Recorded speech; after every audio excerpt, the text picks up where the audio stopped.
me get down here. Let's see.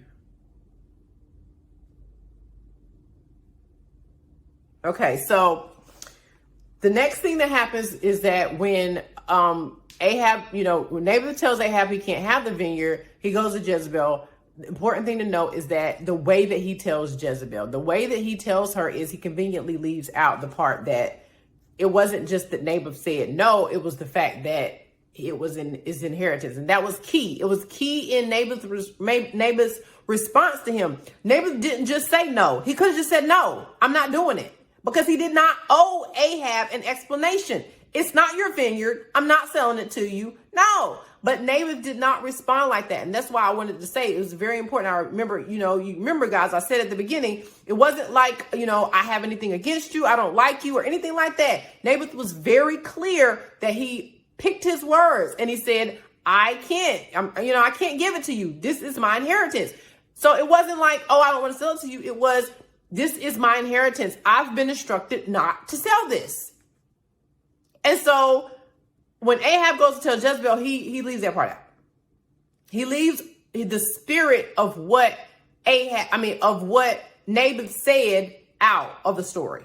Okay, because that's very important, because what's happening in these court systems is when you get in the court system and you see these opposing counsels, the lawyers of your ex, you're just like, who does that? Who treats somebody like that? And the problem is, besides the fact that they're corrupt, because they are corrupt. I'm not making excuses for them. They're corrupt. But besides the fact that they're corrupt, the story has been communicated to them in a way that's lies. The same way Jezebel went and got those two liars to be on the stand with Naboth, Ahab came to her and lied to her about the spirit of what Naboth said. Naboth did not disrespect him. The way that Ahab came and told the story was, he disrespected me.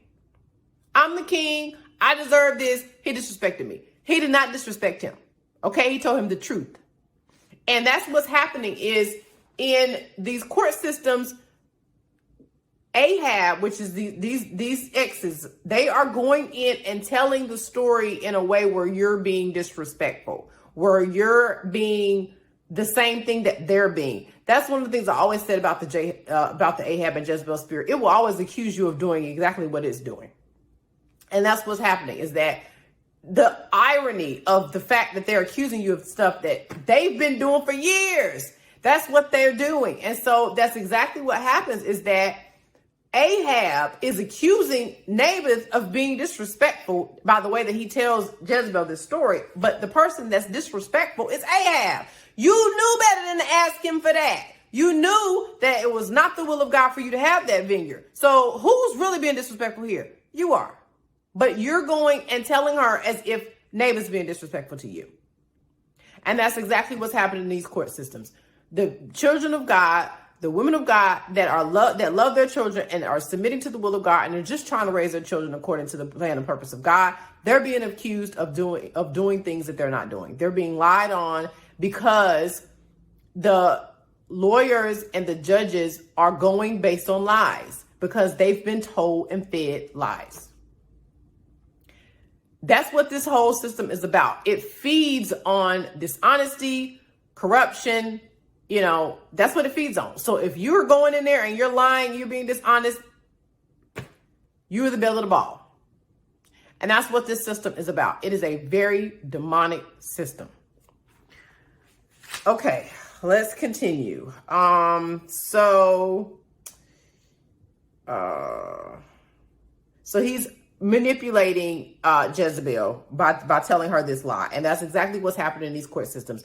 These Ahabs, they are manipulating everybody in this court system. And it's important to note, because you can be so angry at the judges and so angry at the attorneys, and they are corrupt. Again, they are corrupt, but they're being manipulated. It's all about, that's how the enemy works. Everybody's being manipulated. They're all working for Satan. And so he's just pulling the puppet strings. And so you have to understand what's happening is that when you go in these court systems, the attorneys have been manipulated because they've been lied to. The judges are being manipulated because they've been lied to. And you're the only one over there willing to tell the truth. And so it literally is like walking in there with a bunch of demons. It really is.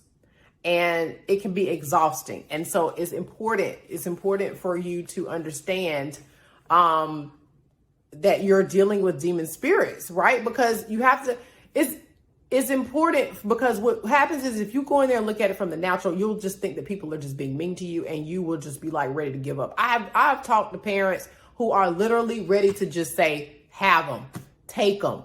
As much as they want their children and they love their children, the warfare is real. Okay. It's real. And I have talked to so many clients that are just, I'm having to keep them on the ledge because they are tired. They're tired. Why are they tired? Go back to the story of Elijah. When he came up with that spirit, it's a demon spirit. It drains you. He came up against Jezebel. He was literally ran into the desert like, I want to die. Why? Because the spirit is so draining. It's draining. And so I'm telling you this so that you'll know what you're up against, and so that you'll realize that this is a demon spirit.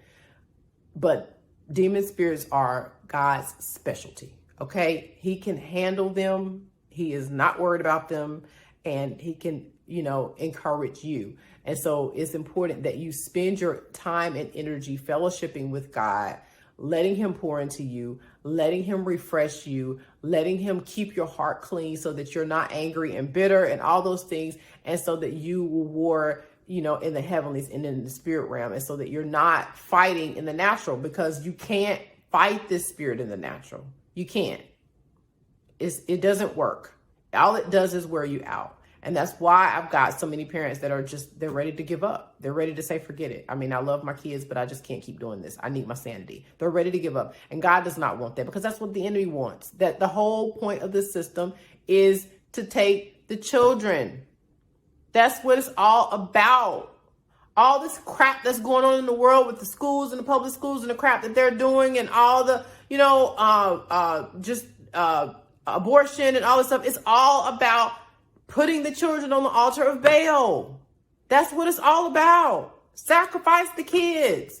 And we can't give up and give in. We can't do it, because an entire generation is at stake. So we've got to be strong in the Lord and the power of his might. We can't let the enemy win.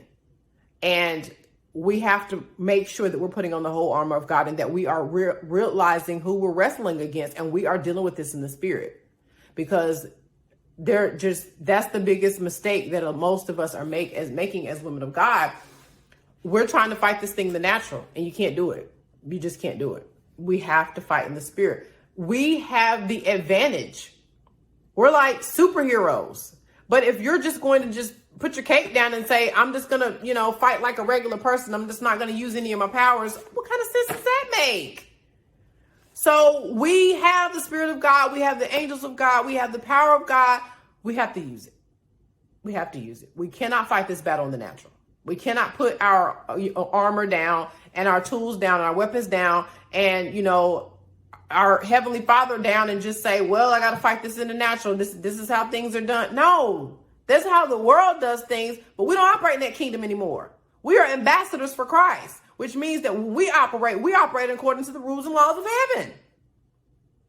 So we can't reduce ourselves to having to submit to this demonic system. We don't. We submit to our Heavenly Father. They have to submit to him. So I wanted to say that. I'm going to move on. Okay.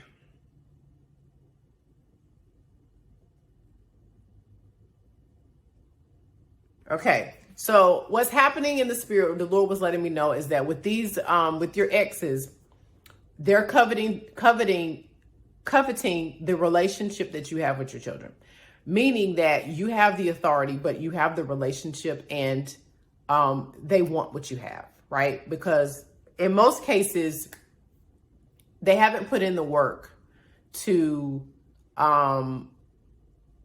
be seen in the children's eyes the way you are, right? The children, if you look at Proverbs 31, it talks about how the children, admire her and that kind of thing.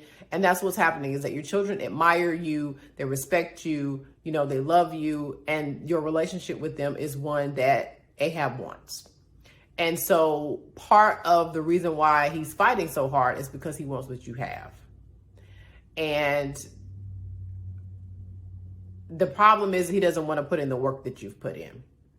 And that's why God has revoked his authority, because he knows that how much work it takes to raise children in the fear and admonition of the Lord. He knows what it takes in terms of, living your lifestyle, to be submitted to him and to hear on their behalf, to, pray for them.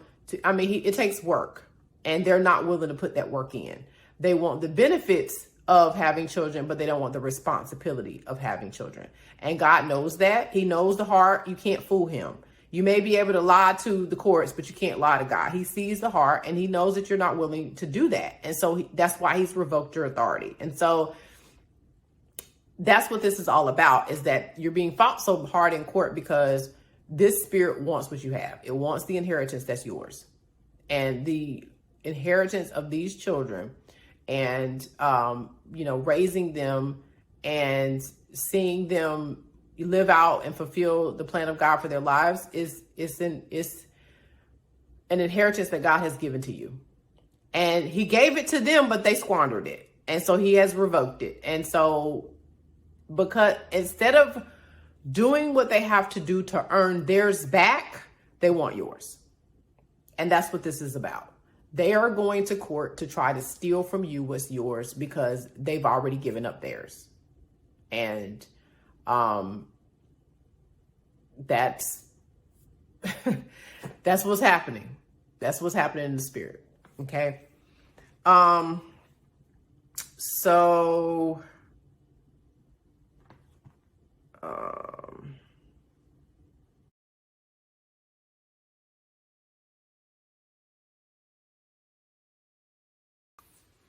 Hey guys, Amanda Nicole here. I wanted to talk to you about the newest Finding Your Purpose course. So that is the second course that's been released in the school, and it is for those who are dealing with divorce or who have emerged from the divorce and they feel like, man, I have lost myself. I don't know who I am. I don't know what God's called me to do. And I just need to get to know who I am and what my gifts and talents are and what I should be doing.